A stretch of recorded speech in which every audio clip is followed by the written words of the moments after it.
Hi friends, ನಮಸ್ತೆ ಪ್ರಿಯ ವೀಕ್ಷಕರೇ. ನಮ್ಮ ಗೀತಾ ಸವಿರುಚಿ ಚಾನಲಲ್ಲಿ ಯಾವಾಗಲೂ ವೆರೈಟಿ ಅಡುಗೆಗಳನ್ನ ನೋಡ್ತಾ ಬಂದಿದ್ದೀರಾ ಅಲ್ವಾ.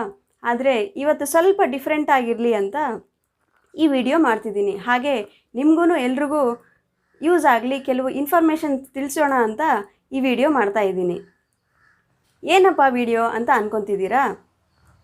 ಈ ಗೌರಿ ಗಣೇಶ ಹಬ್ಬ ಯಾಕೆ ಆಚರಣೆ ಮಾಡಬೇಕು, ಅದರ ಮಹತ್ವ ಏನು, ಗೌರಿ ಹಬ್ಬ ಆದ ತಕ್ಷಣವೇ ಗಣೇಶನ ಹಬ್ಬ ಯಾಕೆ ಬರುತ್ತೆ, ಈ ಥರ ಇರೋ ಚಿಕ್ಕ ಚಿಕ್ಕ ಡೌಟ್ಸ್ ಇರುತ್ತಲ್ವ. ಆ ಡೌಟ್ಸ್ ಎಲ್ಲ ನಾನಿವತ್ತು ನಿಮಗೆ ಕ್ಲಿಯರ್ ಮಾಡ್ತೀನಿ. ನಮ್ಮ ಮನೆಯಲ್ಲಿ ಇವತ್ತು ಮಾಡಿರೋ ಗೌರಿ ಹಬ್ಬದ ಪೂಜೆಯ ಕೆಲವು ವಿಡಿಯೋ ಕ್ಲಿಪ್ಪಿಂಗ್ಸ್ನ ನಿಮಗೆ ತೋರಿಸ್ಕೊತ ನಾನು ಗೌರಿ ಹಬ್ಬದ ವಿಶೇಷವನ್ನು ಎಕ್ಸ್ಪ್ಲೇನ್ ಮಾಡ್ತಾ ಹೋಗ್ತೀನಿ. ದಯವಿಟ್ಟು ಈ ವಿಡಿಯೋ ಎಲ್ಲೂ ಸ್ಕಿಪ್ ಮಾಡದೆ ಕಂಪ್ಲೀಟಾಗಿ ನೋಡಿ. ನಾನು ನಿಮಗೆ ಒಳ್ಳೆ ಇನ್ಫಾರ್ಮೇಷನ್ ಕೊಡ್ತೀನಿ. ಅದಕ್ಕಿಂತ ಮುಂಚೆ ನೀವಿನ್ನೂ ನನ್ನ ಚಾನಲ್ನ ಸಬ್ಸ್ಕ್ರೈಬ್ ಮಾಡ್ಕೊಂಡಿಲ್ಲ ಅಂದರೆ ಬೇಗ ಸಬ್ಸ್ಕ್ರೈಬ್ ಮಾಡ್ಕೊಳ್ಳಿ, ಬೆಲ್ ಐಕನ್ನ ಕ್ಲಿಕ್ ಮಾಡ್ಕೊಳ್ಳಿ. ಆಗ ನಾನು ಹಾಕೋ ಎಲ್ಲ ವಿಡಿಯೋ ನೋಟಿಫಿಕೇಷನ್ ಫಸ್ಟ್ ನಿಮಗೆ ಬರುತ್ತೆ. ಈಗ ಮತ್ತೆ ಯಾಕೆ ತಡ, ಬೇಗ ಹೋಗಿ ವಿಡಿಯೋ ನೋಡ್ಕೊಂಡು ಬಂದುಬಿಡೋಣವಾ. ನಮಸ್ತೆ ಫ್ರೆಂಡ್ಸ್, ಎಲ್ಲರಿಗೂ ಗೌರಿ ಗಣೇಶ ಹಬ್ಬದ ಶುಭಾಶಯಗಳು. ಫ್ರೆಂಡ್ಸ್, ಇವತ್ತು ಸ್ವರ್ಣ ಗೌರಿ ಹಬ್ಬ ಯಾಕೆ ಆಚರಣೆ ಮಾಡಬೇಕು, ಗೌರಿ ಹಬ್ಬ ಮಹತ್ವ ಏನು, ಗೌರಿ ಹಬ್ಬ ಆಚರಣೆ ಮಾಡಿದರೆ ಯಾವ ರೀತಿ ಫಲಗಳು ದೊರಕುತ್ತೆ, ಇದೆಲ್ಲದರ ಬಗ್ಗೆ ಡಿಟೇಲ್ ಆಗಿ ನಾನು ನಿಮಗೆ ತಿಳಿಸಿ ಹೇಳ್ತೀನಿ. ತುಂಬ ಜನಕ್ಕೆ ಗಣಪತಿ ಹಬ್ಬ ಅಂದರೆ ತುಂಬ ಚೆನ್ನಾಗಿ ಗೊತ್ತಿರುತ್ತೆ ಅಲ್ವಾ. ಪ್ರತಿಯೊಬ್ಬರು ಭಕ್ತಿಯಿಂದ, ಸಂಭ್ರಮದಿಂದ, ವಿಜೃಂಭಣೆಯಿಂದ ಆಚರಿಸ್ತಾರೆ. ಆದರೆ ಗಣಪತಿ ಹಬ್ಬಕ್ಕೆ ಒಂದೇ ಒಂದು ದಿನ ಮುಂಚೆ ಗೌರಿ ಹಬ್ಬ ಬರುತ್ತೆ. ಅದು ಯಾಕೆ ಬರುತ್ತೆ, ಈ ಗೌರಿ ಹಬ್ಬ ಯಾಕೆ ಆಚರಿಸ್ತೀವಿ ಅಂತ ತುಂಬ ಜನಕ್ಕೆ ಗೊತ್ತೇ ಇರೋದಿಲ್ಲ. ಈ ಗೌರಿ ಹಬ್ಬ ಮದುವೆ ಆದ ಮುತ್ತೈದೆಯರು ಮಾಡ್ತಾರೆ. ಮುತ್ತೈದೆಯರು ಯಾಕೆ ಆಚರಿಸ್ತಾರೆ ಅಂತ ನಾನು ನಿಮಗೆ ತಿಳಿಸ್ಕೊಡ್ತೇನೆ. ಮದುವೆ ಆಗೋ ಹೆಣ್ಮಗಳಿಗೆ ಮದುವೆ ದಿನ ಮಾಂಗಲ್ಯ ಧಾರಣೆಗಿಂತ ಮುಂಚೆ ಈ ಗೌರಿ ವ್ರತ ಮಾಡಿಸ್ತಾರೆ. ಇದು ನಮ್ಮ ಸನಾತನ ಸಂಪ್ರದಾಯದಿಂದ ಬಂದಿರೋ ಪದ್ಧತಿ. ಯಾಕೆ ಮದುವೆ ಆಗೋ ಹೆಣ್ಮಗಳಿಗೆ ಗೌರಿ ಪೂಜೆ ಮಾಡಿಸ್ತಾರೆ, ಅದು ಯಾಕೆ ಅಂತ ನಾನಿವಾಗ ನಿಮಗೆ ಹೇಳ್ತೀನಿ. ಮದುವೆ ಆಗೋ ಹೆಣ್ಮಗಳಿಗೆ ಗೌರಿ ಪೂಜೆ ಯಾಕೆ ಮಾಡಿಸ್ತಾರೆ ಅಂದರೆ, ಆಕೆಯ ಮಾಂಗಲ್ಯ ಭಾಗ್ಯ ಶಾಶ್ವತವಾಗಿ ಗೌರಿಯ ಆಶೀರ್ವಾದದಿಂದ ಗಟ್ಟಿಯಾಗಿ ಇರಲಿ ಅಂತ ಗೌರಿ ಪೂಜೆ ಮಾಡಿಸ್ತಾರೆ. ಅವತ್ತಿನಿಂದ ಮದುವೆ ಆದ ಹೆಣ್ಣುಮಗಳು ತಪ್ಪದೆ ಪ್ರತಿನಿತ್ಯ ತನ್ನ ಜೀವನದಲ್ಲಿ ಬರೋ ಗೌರಿ ಪೂಜೆ ಆಚರಿಸಬೇಕು ಅಂತ ಅದರ ಅರ್ಥ. ಪ್ರತಿ ಹೆಣ್ಣುಮಗಳು ತಾನು ಮದುವೆ ಆದ ಮೇಲೆ ತನ್ನ ತವರನ್ನು ಬಿಟ್ಟು ಗಂಡನ ಮನೆಗೆ ಹೋಗ್ತಾಳೆ. ಹಾಗಾಗಿ ಮದುವೆಯಾಗಿ ತನ್ನ ತವರನ್ನು, ತನ್ನ ತಾಯಿಯನ್ನು ಬಿಟ್ಟು ಹೋಗುವಂಥ ಹೆಣ್ಣು ಮಗಳಿಗೆ ಮುಂದೆ ತನ್ನ ತಾಯಿ ತನ್ನ ಜೊತೆ ಶಾಶ್ವತವಾಗಿ ಇರೋಕ್ಕೆ ಸಾಧ್ಯ ಇಲ್ಲ. ಹಾಗಾಗಿ ನಿತ್ಯ ಗೌರಿ ಪೂಜೆ ಮಾಡಿದರೆ ತನ್ನ ತಾಯಿ ಆಗಿ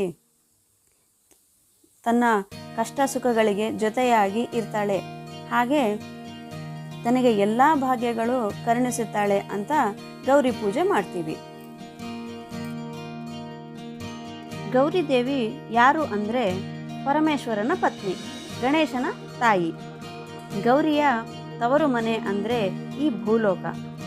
ಗೌರಿ ತನ್ನ ತವರು ಮನೆಗೆ ಪ್ರತಿ ವರ್ಷ ಬಂದು ತನ್ನ ತವರಿನವರು ಕೊಡುವ ಆತಿಥ್ಯವನ್ನು ಸ್ವೀಕರಿಸಿ ಬಾಗಿಣ ಮತ್ತು ಮಡಲಕ್ಕಿಯನ್ನು ಪಡ್ಕೊಂಡು ಅದಕ್ಕೆ ಪ್ರತಿಯಾಗಿ ತನ್ನ ತವರು ಸಮೃದ್ಧಿಯಾಗಿ ಇರಲಿ ಅಂತ ಹೇಳಿ ಮಳೆ, ಬೆಳೆ, ಧನ, ಕನಕ, ವಸ್ತು, ವಾಹನ, ಸರ್ವ ಸಂಪತ್ತುಗಳನ್ನು ತನ್ನ ತವರಿನವರಿಗೆ ಕರುಣಿಸ್ತಾಳೆ. ಹೀಗೆ ನಮಗೆ ಎಲ್ಲದನ್ನೂ ಕರುಣಿಸಿ ಹೋಗುವಂಥ ಹಬ್ಬನೇ ಈ ಗೌರಿ ಹಬ್ಬ ಆಗುತ್ತೆ. ತವರು ಮನೆಗೆ ಬಂದಿರುವ ತಾಯಿ ಗೌರಮ್ಮನ ಕರ್ಕೊಂಡು ಹೋಗೋದಕ್ಕೆ ಬರೋನೇ ಗಣೇಶ. ಈ ಗಣಪತಿ ಭಾದ್ರಪದ ಶುಕ್ಲ ಚತುರ್ಥಿಯ ದಿನ ತಾಯಿಯನ್ನು ಕರ್ಕೊಂಡು ಬರೋದಕ್ಕೆ ನಾವು ಭಾದ್ರಪದ ಶುಕ್ಲ ಚತುರ್ಥಿಯನ್ನು ಗಣಪತಿ ಹಬ್ಬ ಅಂತ ಹೇಳಿ ಆಚರಣೆ ಮಾಡ್ತೀವಿ. ತನ್ನ ತಾಯಿಯಾದ ಗೌರಿ ದೇವಿಯನ್ನು ಕರ್ಕೊಂಡು ಹೋಗಲಿಕ್ಕೆ ಬಂದ ಗಣೇಶನಿಗೆ ಕೂಡ ನಾವು ತುಂಬ ಸಂಭ್ರಮದಿಂದ, ತುಂಬ ವಿಜೃಂಭಣೆಯಿಂದ, ಭಕ್ತಿ ಶ್ರದ್ಧೆಯಿಂದ ಗಣಪತಿನೂ ಕೂಡ ಪೂಜೆ ಮಾಡಿಬಿಟ್ಟು ಅಷ್ಟೇ ಚೆನ್ನಾಗಿ ಸತ್ಕರಿಸಿ ಗೌರಮ್ಮನ ಜೊತೆಗೆ ಕೈಲಾಸಕ್ಕೆ ಕಳಿಸ್ಕೊಡ್ತೀವಿ. ಅದಕ್ಕೆ ಗೌರಿ ಹಬ್ಬ ಆದ ತಕ್ಷಣ ಗಣಪತಿ ಹಬ್ಬ ಬರುತ್ತೆ. ತಾಯಿಯನ್ನು ಕರ್ಕೊಂಡು ಹೋಗಲಿಕ್ಕೆ ಅಂತಲೇ ಗಣಪತಿ ಕೈಲಾಸದಿಂದ ಭೂಲೋಕಕ್ಕೆ ಇಳಿದು ಬರ್ತಾನೆ. ಕೆಲವರಿಗೆ ಗೌರಿ ಗಣೇಶ ಹಬ್ಬವನ್ನು ಆಚರಿಸಬೇಕು ಅಂತ ತುಂಬಾ ಆಸೆ ಇರುತ್ತೆ. ಆದರೆ ಅವರ ಪೂರ್ವಿಕರು ಆಚರಿಸ್ತಿಲ್ಲ ಅಂತ, ಆಚರಿಸಿದರೆ ಏನಾಗುತ್ತೋ ಅನ್ನೋ ಭಯದಿಂದ ಆಚರಿಸಲ್ಲ. ಈ ಗೌರಿ ಗಣೇಶ ಹಬ್ಬ ಯಾರಾದರೂ ಆಚರಿಸ್ಬೋದು. ಭಕ್ತಿ ಶ್ರದ್ಧೆ ಒಂದು ಇದ್ದರೆ ಯಾರಾದ್ರೂ ಆಚರಿಸ್ಬೋದು. ಆದರೆ ಒಂದು ಬಾರಿ ಗೌರಿಯನ್ನು ಕೂಡಿಸೋಕೆ ಸ್ಟಾರ್ಟ್ ಮಾಡಿದ್ಮೇಲೆ ಮತ್ತೆ ತಪ್ಪಿಸ್ದಂಗೆ ಪ್ರತಿ ವರ್ಷವೂ ಮಾಡಬೇಕು. ನಾವು ಹಬ್ಬಗಳನ್ನು ಎಷ್ಟು ಆಡಂಬರದಿಂದ ಮಾಡ್ತೀವಿ ಅನ್ನೋದು ಮುಖ್ಯ ಆಗಲ್ಲ. ಎಷ್ಟು ಭಕ್ತಿ ಶ್ರದ್ಧೆಯಿಂದ ಮಾಡ್ತೀವಿ ಅನ್ನೋದು ಮಾತ್ರ ದೇವರಿಗೆ ಮುಖ್ಯ ಆಗಿರುತ್ತೆ. ಹಾಗಾಗಿ ನಾವು ದೇವರಿಗೆ ತುಂಬ ಭಕ್ತಿಯಿಂದ ಶ್ರದ್ಧೆಯಿಂದ ಪೂಜೆ ಮಾಡಿಕೊಂಡು ಅವರ ಆಶೀರ್ವಾದವನ್ನು ಪಡೆಯೋಣ. ನೋಡಿದ್ರಲ್ಲ ಫ್ರೆಂಡ್ಸ್, ನಿಮ್ಮ ಚಿಕ್ಕ ಚಿಕ್ಕ ಡೌಟ್ಸ್ ಎಲ್ಲ ಕ್ಲಿಯರ್ ಆಗಿದೆ ಅಂತಲೇ ಅಂದ್ಕೊತಿದ್ದೀನಿ. ಇನ್ನೂ ಏನಾದರೂ ಡೌಟ್ಸ್ ಇದ್ದರೆ ನನಗೆ ಕಮೆಂಟ್ ಸೆಕ್ಷನ್ನಲ್ಲಿ ಕಮೆಂಟ್ ಮಾಡಿ ತಿಳಿಸಿ. ಖಂಡಿತ ನಾನು ಅದಕ್ಕೆ ರಿಪ್ಲೈ ಕೊಡ್ತೀನಿ. ನಿಮಗೆ ಈ ವಿಡಿಯೋ ಇಷ್ಟ ಆಗಿದ್ದರೆ ದಯವಿಟ್ಟು ಲೈಕ್ ಮಾಡಿ, ನಿಮ್ಮ ಫ್ರೆಂಡ್ಸ್ಗೆ ರಿಲೇಟಿವ್ಸ್ಗೆ ಶೇರ್ ಮಾಡಿ. ಅವರೂ ಈ ಥರ ಒಳ್ಳೊಳ್ಳೆ ಇನ್ಫಾರ್ಮೇಷನ್ಸ್ ತಿಳ್ಕೊಳ್ಳಿ. ಫಸ್ಟ್ ಟೈಮ್ ನೋಡ್ತಿದ್ರೆ ಸಬ್ಸ್ಕ್ರೈಬ್ ಮಾಡ್ಕೊಳ್ಳಿ, ಬೆಲ್ ಐಕನ್ನ ಕ್ಲಿಕ್ ಮಾಡ್ಕೊಳ್ಳಿ. ಆಗ ನಾನು ಹಾಕೋ ಎಲ್ಲ ವೀಡಿಯೋಸ್ಗೂ ಫಸ್ಟ್ ನೋಟಿಫಿಕೇಷನ್ ನಿಮಗೆ ಬರುತ್ತೆ.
ನೋಡಿದ್ರಲ್ಲ ಫ್ರೆಂಡ್ಸ್, ನಮ್ಮ ಮನೆಯ ಗೌರಿ ಪೂಜೆ ಇಷ್ಟ ಆಯಿತಾ ಎಲ್ರಿಗೂ?